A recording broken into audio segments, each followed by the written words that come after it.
lagi. Assalamualaikum warahmatullahi wabarakatuh.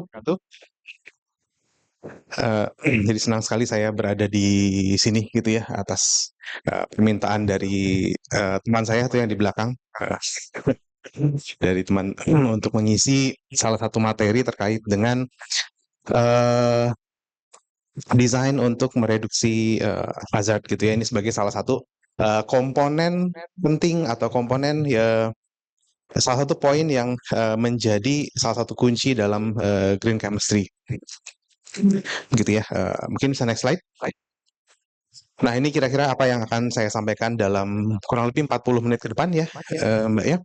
Jadi ini tentang apa itu hazard and risk, kemudian toxicology, kemudian bagaimana mengakses hazard exposure, kemudian karena waktunya singkat, ini saya akan batasi hanya sampai hazard minimization yang berkaitan dengan bagaimana kita mengganti atau mencari chemical compatibility yang lebih aman gitu ya. Sebetulnya uh, kalau kita bicara tentang desain untuk reduce hazard itu speknya ada jauh lebih banyak daripada ini. Kita bisa bicara tentang misalnya inherent safety in process design misalnya ketika kita merancang suatu proses di industri itu juga sudah harus melibatkan pertimbangan proses gitu ya, pertimbangan safety dan lain-lain. Kemudian pada saat konstruksi dan lain-lain juga itu bisa sampai seluas itu begitu. Tapi karena waktunya singkat kita akan batasi hanya sampai bagaimana kita mencari chemical yang compatible dengan eh, apa namanya dengan material yang dengan chemical yang sudah ada, fungsi yang kurang lebih sama tetapi lebih aman begitu. Oke. Nah, latar belakangnya adalah ini. Latar belakangnya ini, setiap tahun ribuan bahan kimia baru itu diciptakan.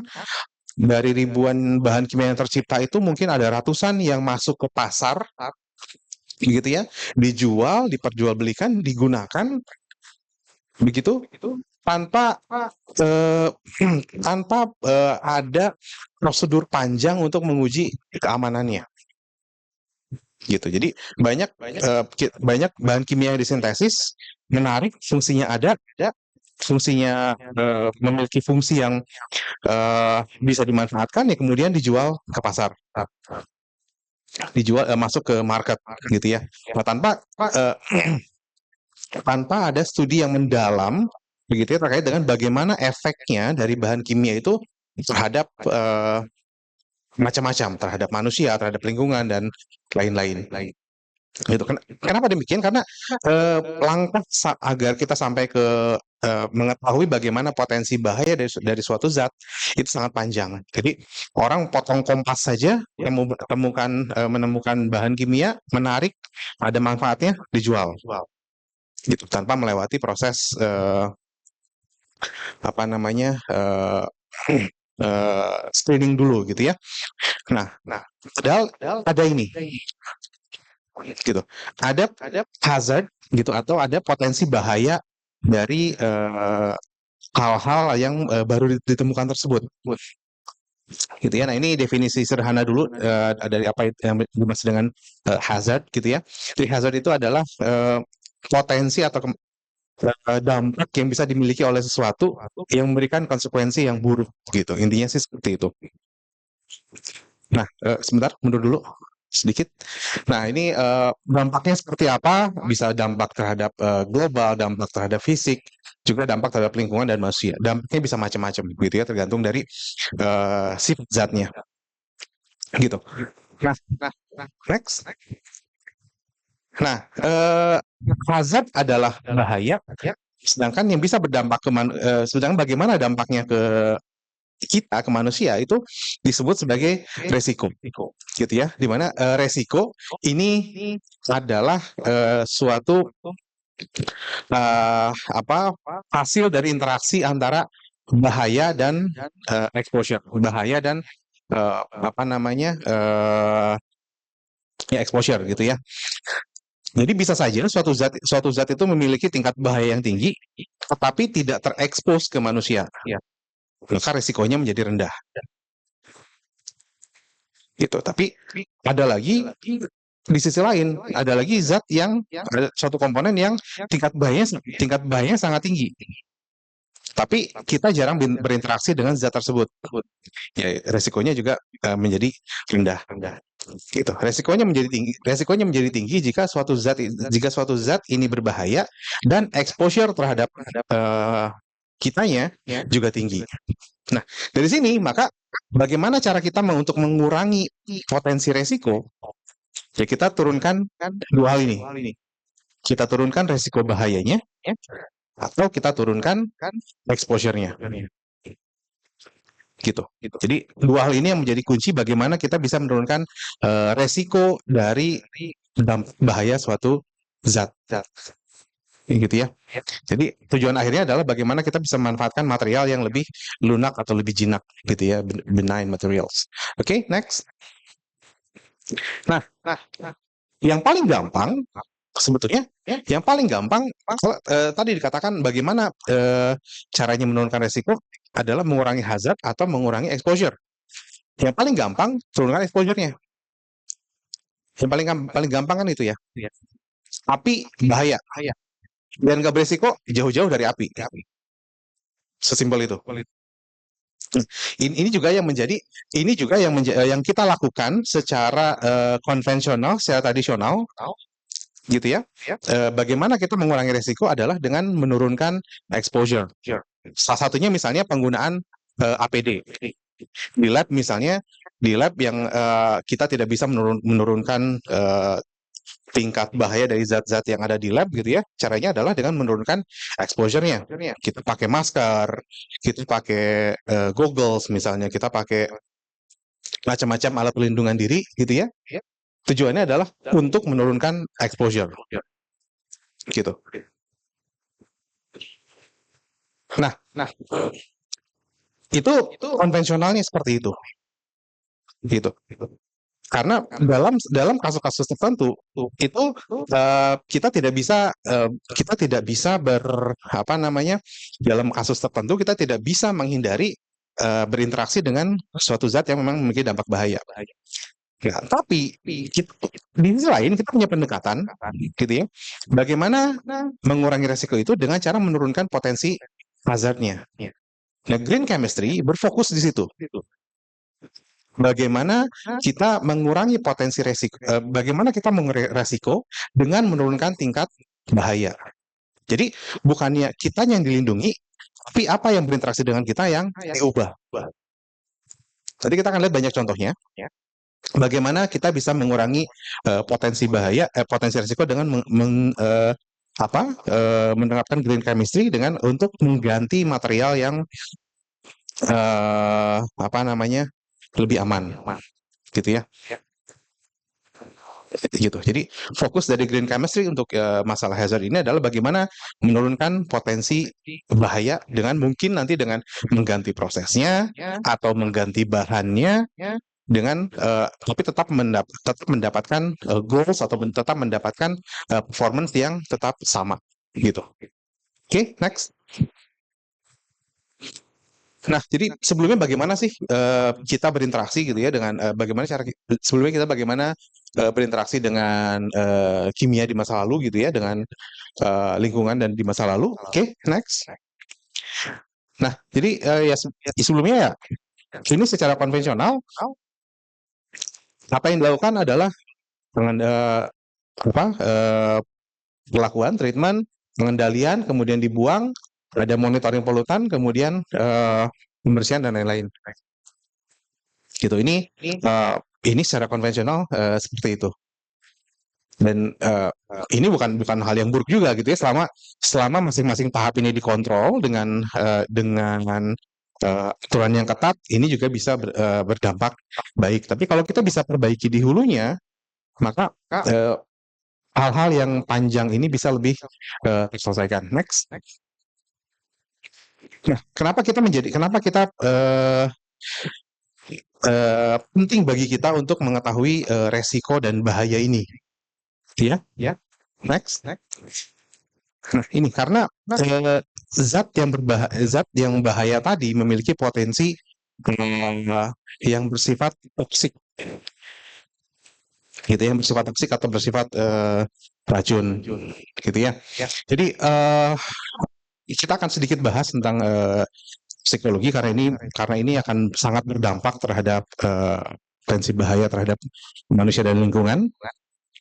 Jadi ini standar definisi dari toksikologi adalah ilmu tentang racun, gitu ya, ilmu tentang racun, gitu. Atau lebih detailnya adalah studi tentang bagaimana dampak suatu hal baik kimia maupun fisik terhadap organisme hidup, gitu. Next. Nah, zat-zat toksik atau agen toksik itu adalah hal-hal yang bisa berpengaruh terhadap terhadap manusia atau lingkungan. Nah, bentuknya bisa dalam bentuk bahan kimia, ini yang paling umum, ini yang paling sering berinteraksi dengan kita, gitu ya. Bisa juga dalam bentuk fisik, gitu. Kemudian seperti misalnya cahaya yang terlalu intens, suara yang terlalu intens, radiasi nuklir misalnya, itu juga termasuk toxic, komponen toksik atau toxic agent. Dan yang terakhir ada juga yang biological toxic, virus, kemudian mikroba, kemudian racun dan lain-lain, begitu. Oke. Nah, yang menarik sebetulnya definisi dari zat toksik itu seperti apa sih? Definisi dari hal-hal toksik itu seperti apa sih, gitu ya?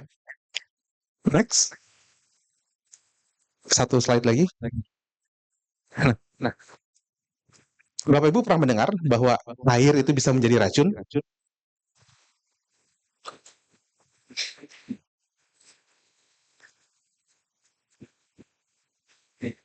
Ada yang pernah mendengar? Biasanya kalau racun yang Bapak Ibu yang ada, kalau saya bilang racun, gitu ya, yang ada di benak Bapak Ibu seperti apa contohnya?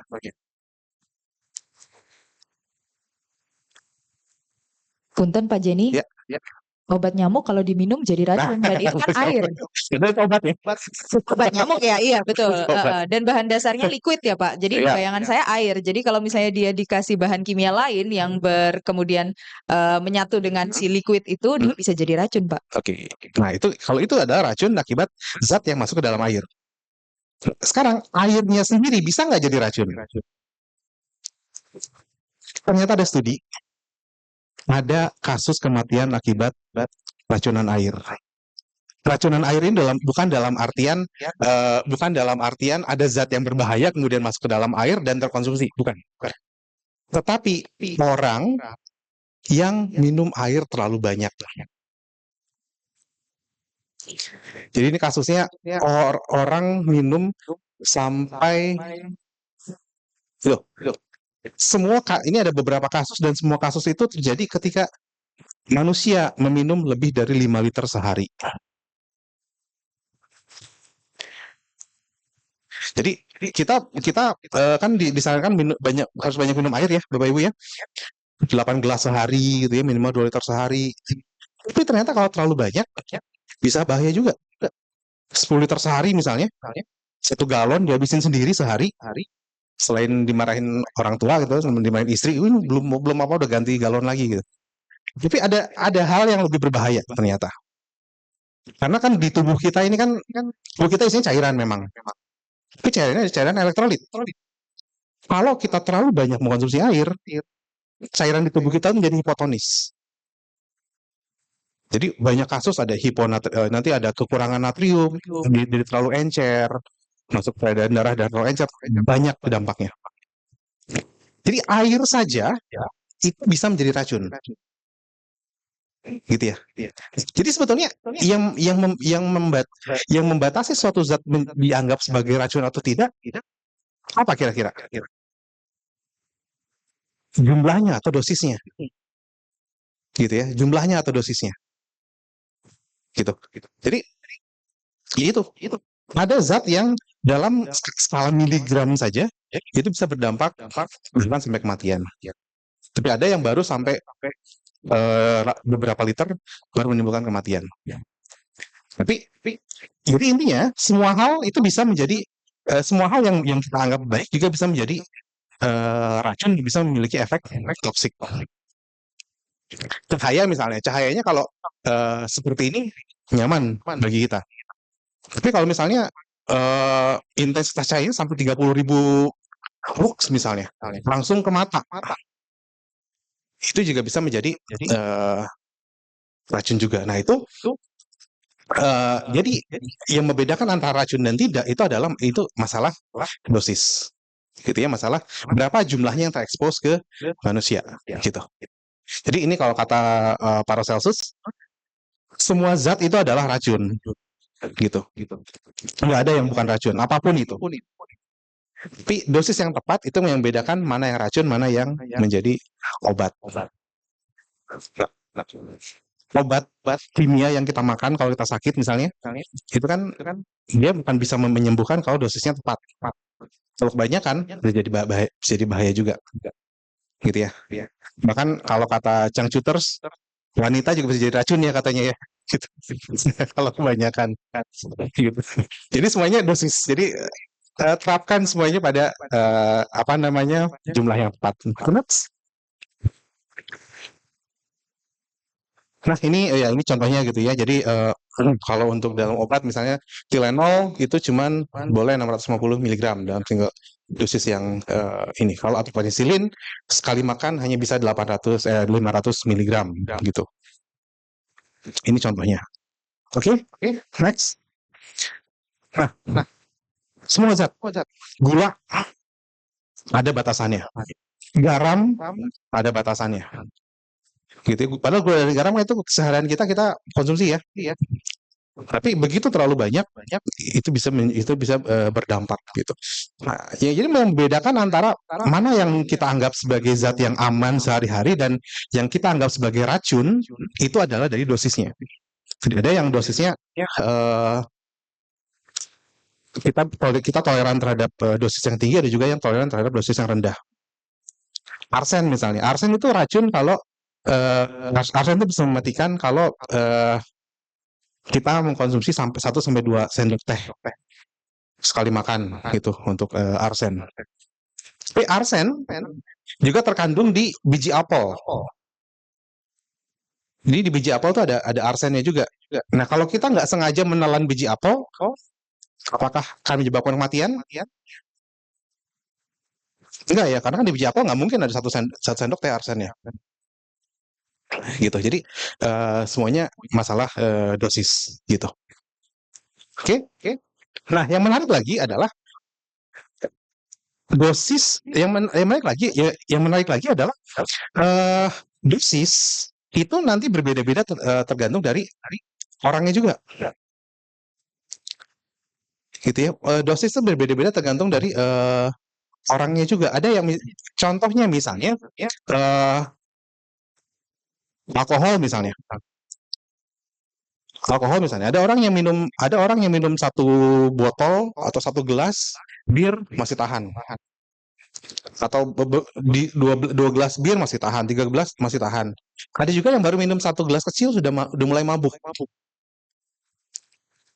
Gitu ya. Jadi karena setiap orang memiliki efek yang berbeda-beda gitu ya. Oke, next.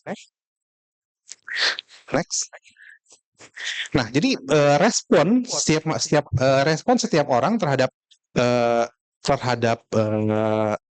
dampak bahaya ini itu beda-beda gitu.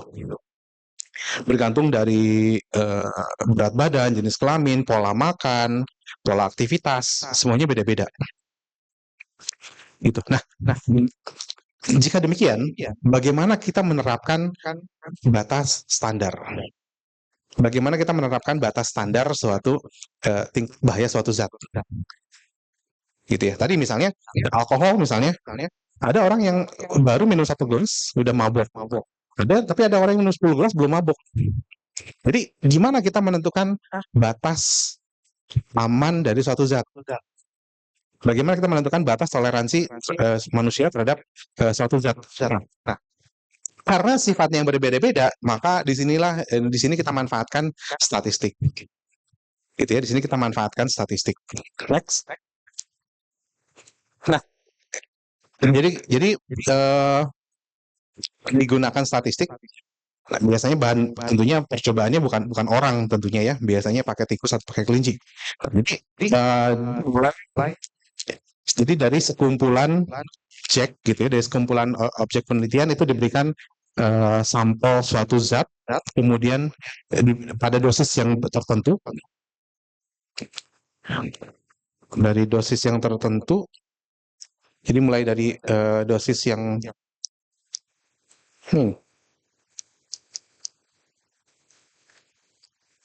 oh habis ya, oke. Jadi mulai dari yang dosis kecil, kemudian dilihat apakah sudah memberikan respon atau tidak, kemudian dinaikkan dosisnya, kalau belum memberikan respon, dinaikkan dosisnya, lihat bagaimana responnya, dinaikkan terus, begitu ya, sampai nanti ada terus nanti di mana batasnya dia responnya sangat maksimum, sampai nanti sampai batas tertinggi di mana dia masih bisa mentoleransi. Sehingga nanti didapat kurva, karena sampelnya banyak, nanti akan didapat kurva distribusi normal seperti itu. Yang kemudian nanti diterjemahkan secara matematika menjadi kurva sigmoidal seperti ini. Dan kurva sigmoidal inilah yang nanti yang akan yang mungkin kalau Bapak Ibu mendalami toksikologi nanti akan banyak menemui kurva seperti ini.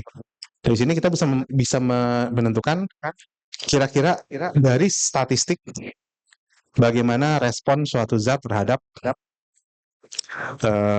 bagaimana respon suatu respon makhluk hidup terhadap suatu zat ini. Next. Nah, dari grafik itu, dari grafik statistik itu, kita akan mengetahui beberapa hal. Yang pertama ada yang disebut dengan threshold, gitu ya. Jadi ada satu slide lagi berikutnya. Next. Nah, ini jadi nanti ada yang disebut dengan ada threshold. Thresholdnya adalah misalnya ada no IL, gitu, no observed adverse effect level. Jadi level konsentrasi rendah di mana dia masih tidak memiliki dampak apa-apa. Terus nanti ada yang mungkin cukup umum. Ini bahasa toksikologi tapi mungkin cukup umum juga di orang awam. Itu ada yang disebut dengan LD50. LD50 itu adalah lethal dose 50. Artinya dosis dari suatu zat yang apabila diekspos terhadap sekumpulan objek, 50% dari objek itu akan meninggal. Gitu. Itu yang disebut dengan LD50. Nah, ini yang biasanya digunakan sebagai batas batas di kebanyakan zat toksik. Gitu. Itu kemudian nanti ada berapa dosis maksimum dan macam-macam. Nah, ini masing-masing komponen ini nanti akan memiliki, masing-masing zat nanti akan memiliki kurvanya masing-masing. Nah, ini untuk mendapatkan ini memerlukan studi yang sangat intensif. Jadi perlu objek percobaan yang sangat banyak gitu ya, kemudian waktu yang juga tidak singkat. Makanya tadi di awal saya bilang banyak banyak bahan kimia baru yang diciptakan dan masuk ke market itu langsung dijual saja tanpa melewati tahap ini.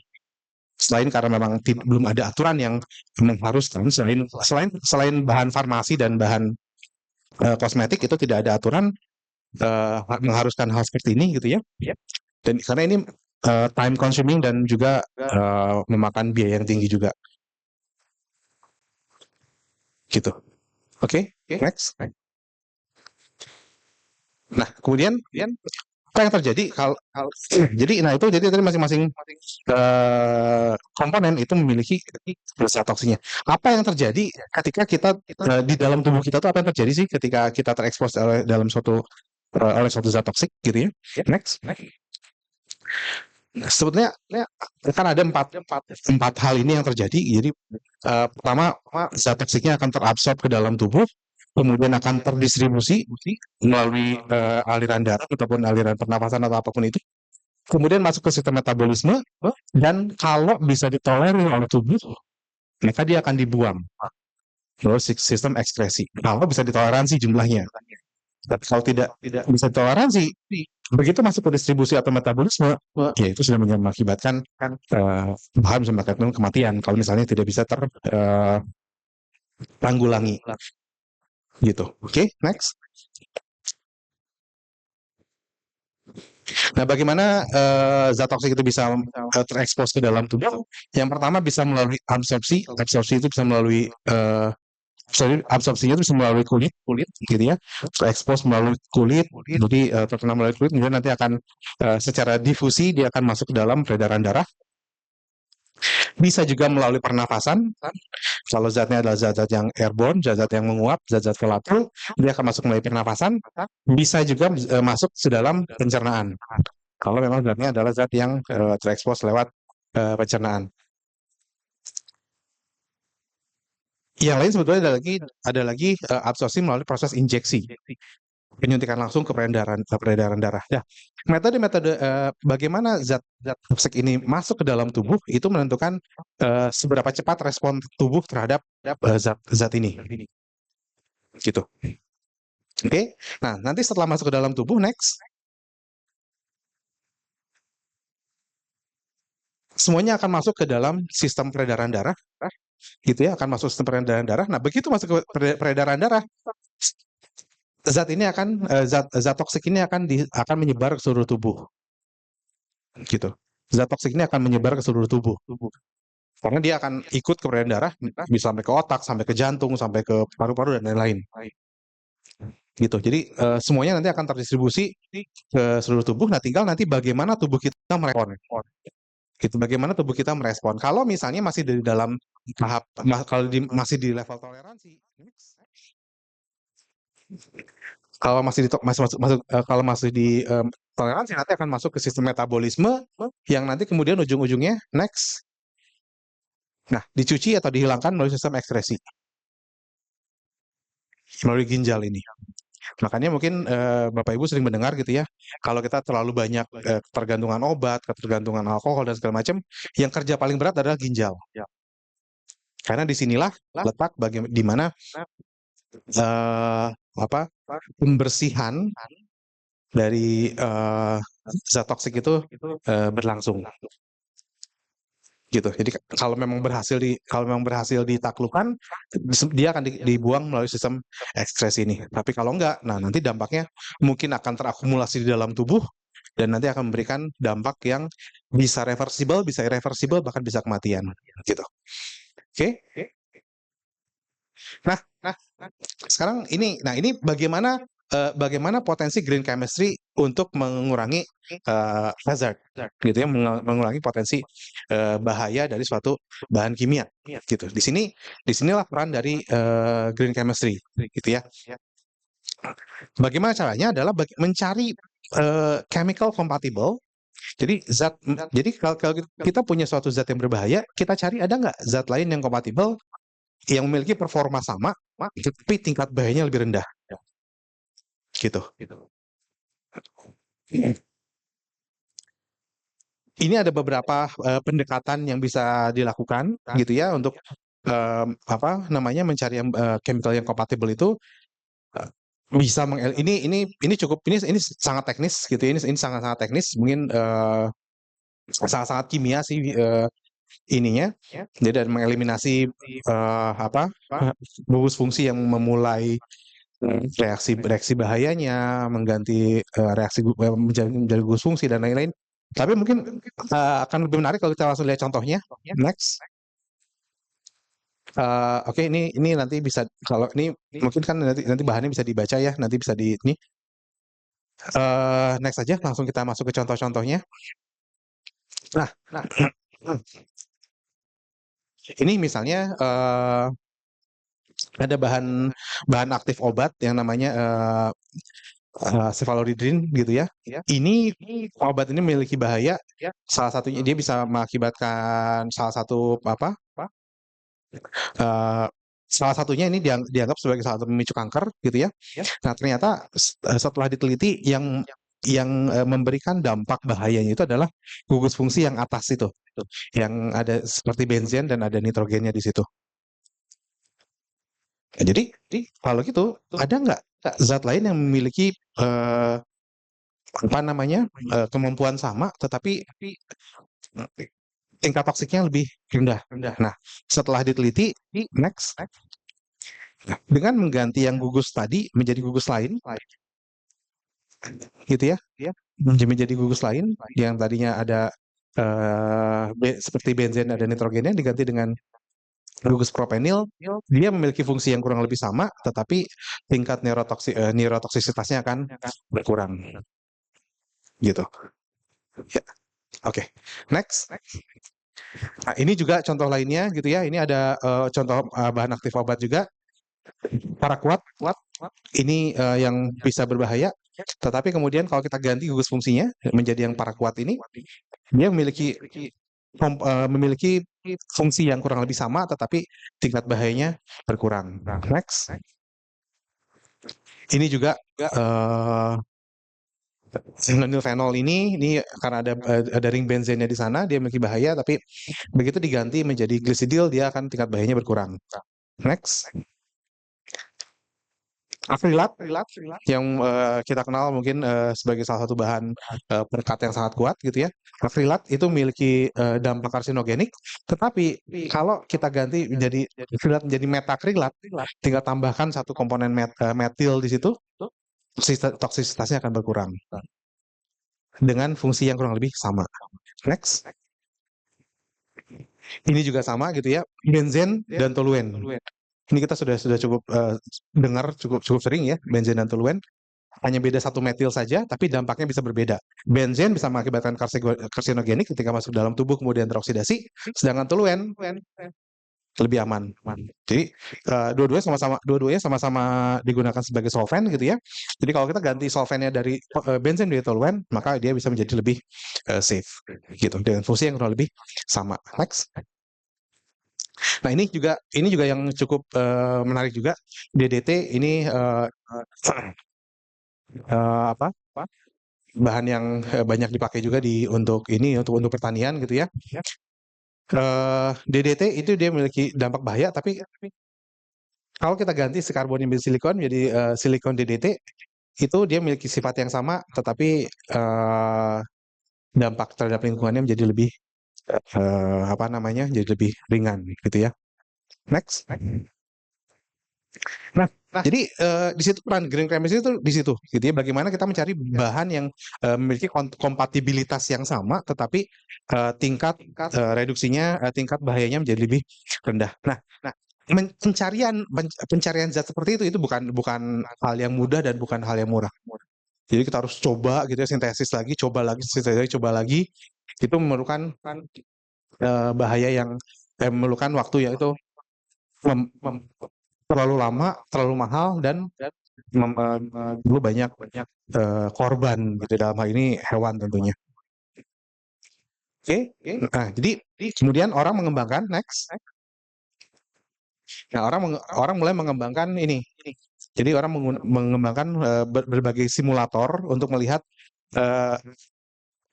bagaimana untuk melakukan deteksi awal, bagaimana sih kita mencari bahan kimia yang kompatibel, gitu ya, mengganti gugus fungsi dan lain-lain, sehingga harapannya bisa tercapai, gitu. Ini next. Nah, ini metodenya disebut dengan QSAR. Jadi ini dipakai kalau kita betul-betul memiliki senyawa yang baru, gitu ya. Betul-betul senyawa yang baru yang kita belum kenal, kita pakai metode ini. Next. Langsung saja, next lagi. Nah, ini bagaimana metodenya dengan melihat dari strukturnya, lihat gugus fungsinya dan lain-lain, gitu ya. Kemudian orang kembangkan next. Nah, ini. Nah, kemudian orang sudah mengembangkan berbagai macam software, berbagai macam sistem dan software berdasarkan pendekatan tadi untuk mencari bahan kimia yang kompatibel untuk menggantikan zat-zat berbahaya yang biasa digunakan, gitu. Nah, ini sekarang orang banyak manfaatkan ini kalau kita menemukan zat baru dan berpotensi karsinogenik. Dengan software ini dicari bahan-bahan kompatibelnya, sehingga dampak terhadap lingkungannya menjadi lebih aman, jadi berkurang. Next. Oke, mungkin demikian ya, waktu dia kalau singkat mungkin demikian yang bisa saya sampaikan. Terima kasih. Saya kembalikan. Terima kasih banyak Pak Jenny. Silahkan duduk di samping saya. Tepuk tangan dulu dong untuk Pak Jenny. Ya, saya izin merangkum tadi apa yang telah disampaikan oleh Pak Jenny ya, luar biasa sekali. Jadi memang ketika kita berbicara soal penggunaan green chemistry, apalagi yang berhubungan dengan potensi untuk mengurangi hazard, kita harus tahu dulu nih masalah yang ada di masyarakat itu apa. Tadi Pak Jenny sudah menyampaikan bahwa banyak ya bahan-bahan kimia yang beredar di masyarakat dan sayangnya itu belum melalui proses kajian atau uji yang sifatnya itu komprehensif dari para stakeholders. Nah, dan ketika itu semua beredar di masyarakat, tidak ada pihak yang menjamin bahwa bahan tersebut itu apakah aman atau menimbulkan dampak bahaya. Nah, ini yang kemudian menjadi concern apabila nanti masyarakat yang tidak memiliki pengetahuan yang cukup, mereka kemudian menggunakan bahan kimia tersebut dan akhirnya berdampak pada kematian. Nah, itu akan menimbulkan bahaya gitu ya. Jadi solusinya adalah bagaimana mencegah level bahaya ini untuk berdampak ke masyarakat gitu. Jadi tadi untuk mengurangi bahaya itu logik berpikirnya ada dua gitu ya.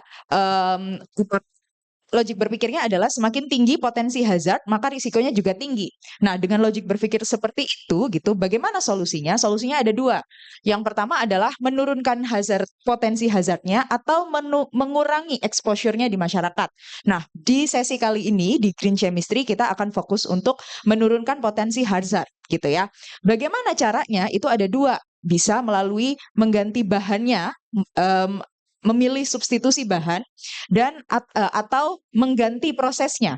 Nah, ketika melakukan substitusi ini, kita juga harus memastikan bahwa performance-nya itu akan tetap sama gitu. Nah, bagaimana cara kemudian untuk menurunkan potensi hazard dari bahan-bahan kimia yang sudah beredar di masyarakat? Opsinya itu adalah yang pertama kita ketahui dulu potensi atau sifat toksik dari zat tersebut itu bagaimana gitu ya. Tadi sudah diceritakan terkait dengan air gitu, maka akan ada kita harus melakukan kajian sejauh mana sih bahan kimia ini tuh bisa menimbulkan bahaya bagi masyarakat gitu ya. Dan itu pasti kajiannya dalam suatu kelompok besar, sifatnya mass. Nah, bagaimana kemudian untuk mengurangi dampak bahayanya setelah kita tahu dampak toksiknya itu bagi masyarakat, itu adalah melalui molecular design. Jadi kita bisa melakukan mengganti gugus molekulernya, kemudian menyiapkan substitusi baik dari bahan, proses, solvent, dan lain sebagainya. Jadi kurang lebih itu bagaimana cara kita mengurangi potensi hazard dari bahan-bahan kimia yang kita gunakan sehari-hari. Terima kasih banyak Pak Jenny. Ya, seperti biasa saya buka sesi Q&A. Silahkan untuk dua orang dulu, satu Bapak dan dua Bapak yang ada di depan ya. Silahkan Bapak yang mengenakan pakaian batik. Terima kasih. Mohon disebutkan nama dan asal institusi ya Pak. Siap. Perkenalkan Bu, mohon izin, nama saya Hari dari Direktorat Industri Kimia Hilirah dan Farmasi. Saat ini salah satu isu ya di kami tuh ini apa, misalnya PB dalam cat ya. Nah di sini tuh ada banyak penelitian Pak, maksudnya bahaya PB gitu kan. Misalnya dari satu sisi PB, exposure PB terhadap jumlah PB dalam cat-cat yang ada di misalnya yang sudah dipakai di rumah dan sebagainya, yang bilang bahwa oh kandungan cat itu banyak PB-nya gitu. Di satu sisi ada juga penelitian di mana dilakukan di household dan di situ diteliti basisnya adalah kandungan heavy metal dalam darah gitu. Dan ternyata di situ dari semua itu cat itu salah satu yang paling rendah gitu, dan malah yang salah satu yang paling besar itu adalah misalnya logam-logam yang dipakai gitu kan. Waktu itu korelasinya ke aluminium gitu. Nah, pertanyaannya adalah bagaimana kita mempercayai gitu Pak penelitian-penelitian gitu kan mengenai bahaya suatu zat terhadap dampak kesehatan manusia gitu. Karena kan tadi Bapak bilang bahwa tidak ada otoriti khusus ya kalau di farmasi dan sebagainya kan banyak ya Pak ya. Karena memang penting banget, tapi kan selain dari kimia ataupun yang bahan kimia untuk manusia langsung itu tidak ada yang penelitiannya gitu. Dan bagaimana kita mempercayai hasil penelitian tersebut gitu, dan ada nggak sih lembaga yang memang resmi dari misalnya dari dunia atau sebagainya memang khusus untuk melakukan penelitian bahan kimia berbahaya yang memang bukan farmasi, yang efeknya mungkin jangka panjang gitu. Terima kasih. Baik, terima kasih Pak Hari. Pak Jenny, kita tampung dulu ya. Oke, ya. Ya, satu lagi, Mas bisa dibantu untuk ya, Bapak. Baik, selamat pagi Pak Cecen. Nih, ketemu lagi nih. Waktu itu kita di forum Biochemical ya. Ada dua hal yang saya mau highlight di sini Pak Cecen. Saya senang sekali tadi Bapak memaparkan mengenai apa QSAR dan sebagainya. Saya justru meng-highlight satu tadi Bapak menyampaikan perbandingan akrilat dengan metakrilat. Sebenarnya saya memang lama di bisnis metakrilat ya, MME dan turunannya. Nah, sebetulnya penggantian itu memang metakrilat tidak karsinogen, tapi memang akhirnya di karakteristik akhirnya berbeda di finish produknya. Nah, jadi ini pertanyaan saya pertama, bagaimana itu menjadi suatu pertimbangan pada waktu kita melakukan apa namanya itu switching dari raw materialnya ya. Apalagi kok kemudian juga di sini mungkin ada juga dari coating industry ya. Itu reformulasi is not easy ya. Reformulasi tidak mudah dan di situ menjadi satu challenge ya. Yang kedua, yang menyambung dengan pembicaraan waktu di Februari, saya ambil contoh, kebetulan saya lagi melakukan kajian untuk pengembangan pabrik biji ya, biobiji. Mengapa kami bergerak ke biobiji? Karena kami tahu biji itu di prosesnya itu ada 3 loophole. Di ujungnya sana, di hulunya itu adalah fossil base. Dan whatever fossil base itu di pagi Bu Dirjen menyampaikan mengenai global warming. Ya, dan itu real. 2 hari yang lalu kami mengikuti juga green chemistry workshop di sebelah. Itu pabrik TPPI di Tuban sekarang suffering karena air laut yang dipakai untuk cooling system itu naik 2 derajat Celcius, Pak. Itu jelas mereka harus meredesain cooling systemnya. Jadi global warming is real, bukan hanya utopia atau hoax ya. Yeah. Nah, kembali itu tadi, mengapa langsung tidak kita dorong karena ini forumnya adalah green chemistry. Jadi kita dorong aja ke renewable feedstock. Ya, ketimbang utak-atik ya, karena ambil contoh Dow dan Evonik itu melakukan joint collaboration di proses produksi karena tadi disebutkan proses dan bahan ya. Mereka mencoba mengeliminasi terjadinya PO, propylene oxide. Jadi dari propylene langsung ke 1,2 propandiol. Nah, ini jadi challenge karena di hulunya sana masih jadi masalah terkait dengan penggunaan fossil based chemicals. Itu saja. Terima kasih. Baik. Terima kasih Pak. Mohon izin namanya siapa biar kita semua kenal. Nama saya Pak Hubert Widiastono, saya dari Federasi Industri Kimia Indonesia. Siap. Terima Terima kasih kasih. Pak Hubert. Ya. Baik, yang pertama dulu Ya. Pak JJ tadi terkait dengan penelitian. Mana sih yang bisa kita percayai penelitiannya, reliabilitasnya itu seperti apa dan apakah ada lembaga khusus yang bisa menjamin setiap penelitian itu valid? Oke, baik. Nah, terkait dengan ini memang selalu ada 2 sisi ya dalam sesimpel misalnya bahaya rokok. Ada sebagian yang menyatakan, oh ini rokok ini bahaya gini. Tapi ada peneliti lain yang ada juga yang di jurnal bereputasi juga menyatakan bahwa enggak kok bahaya rokok nggak seperti itu, gitu ya. Jadi terus mana yang kita percayai? Yaitu kembali ke apa namanya penilaian kita gitu. Nah terkait dengan tadi misalnya contohnya yang di timbal dalam cat gitu ya atau zat toksik apapun di dalam ini. Nah, sebetulnya kan yang menjadi bahaya adalah ketika suatu zat itu lepas, kemudian terekspos ke tubuh, gitu. Jadi patokannya itu sebetulnya. Yang biasanya yang paling gampang dibatasi adalah kalau zatnya berpotensi masuk ke dalam tubuh secara oral. Jadi kalau misalkan tidak zat yang termakan, makanya tadi obat misalnya, kemudian bahan tambahan pangan, itu juga bahan tambahan pangan juga itu harus diatur jumlahnya gitu. Dan itu lebih mudah karena dia masuknya karena dia terekspos langsung ke dalam sistem pencernaan melalui makanan. Nah, dalam kasus logam-logam berat yang sebetulnya yang terekspos dan nanti berpotensi masuk ke dalam tubuhnya itu dalam apa namanya dalam metode yang tidak kontrol, jadi seperti misalnya tadi timbal dalam cat, nanti dia akan terekspos ke dalam tubuhnya seperti apa sih? Apakah kan nggak mungkin juga timbal dalam cat masuknya melalui oral, kan kita nggak jilatin temboknya, gitu kan ya. Jadi pasti nanti akan ada paling biasanya yang tadi juga ada pertanyaan tentang lembaganya gitu ya. biasanya EPA atau Environmental Protective Agency-nya Amerika itu mereka concern terhadap hal-hal itu. Di Indonesia sayangnya belum ada gitu. Nah, EPA biasanya mereka melakukan studi mengukur misalnya berapa tingkat volatilitas dari suatu zat, misalnya yang dipakai ke dalam suatu bahan, kemudian dia nanti akan terekspos ke dalam terekspos melalui udara gitu ya, karena kan kalau hal seperti itu kan pasti eksposnya melalui udara gitu. Nanti EPA yang biasanya memberikan rekomendasi batas. Nah, memang nanti pertanyaannya lembaga mana yang memiliki kewenangan? Nah, kalau di Indonesia mungkin hal itu masih di bawah Kemenperin ya, mungkin ya.